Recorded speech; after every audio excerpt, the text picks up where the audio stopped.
السلام علیکم ورحمۃ اللہ وبرکاتہ۔ میں ہوں صداقت علی اور آپ دیکھ رہے ہیں میرا یوٹیوب چینل قرآنک سلوشن۔ محترم ناظرین، آج کی اس ویڈیو میں آپ کو بتاؤں گا تنگی رزق سے بچنے کا وظیفہ۔ دوستو، فقر ایک ایسا مرض ہے جس کے بارے میں حضور علیہ الصلاۃ والسلام کا ارشاد ہے، کاد الفقر ان یکون کفرن، قریب ہے کہ فقر کفر تک پہنچا دے۔ ہمیں بھی فقر سے پناہ مانگنی چاہیے اور فقر کو دور کرنے کے اسباب اختیار کرنے چاہیے۔ محترم ناظرین، دنیاوی کہاوت ہے کہ حرکت میں برکت ہے، لیکن بعض اوقات ایسا ہوتا ہے کہ بندہ کام بھی کر رہا ہوتا ہے لیکن پھر بھی رزق کی تنگی رہتی ہے۔ یہ تنگی دو طرح کی ہوتی ہے۔ نمبر ایک، یا تو آمدن ہی اتنی کم ہوتی ہے کہ بندہ کے اخراجات بھی پورے نہیں ہو رہے ہوتے۔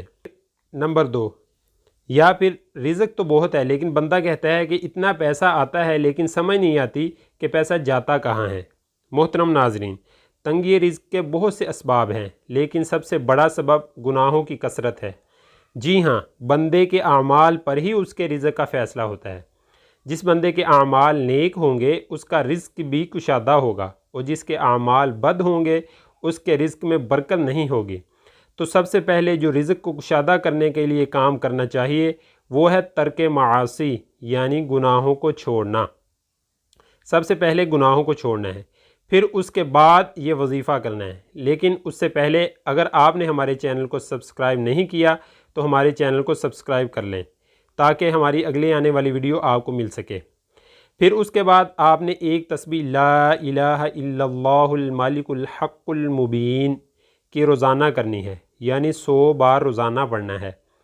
ہر نماز کے ساتھ 20 مرتبہ پڑھیں گے تو 100 بار ہو جائے گا۔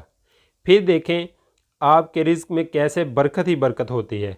اگر آپ کا کاروبار بند ہے، اس میں کوئی بندش ہے، تو اس کا توڑ ہماری پچھلی ویڈیو میں موجود ہے، دیکھ سکتے ہیں۔ اگر چینل کو سبسکرائب نہیں کیا تو لازمی سبسکرائب کریں اور اپنے دوستوں کے ساتھ شیئر بھی کریں۔ جزاکم اللہ خیرا۔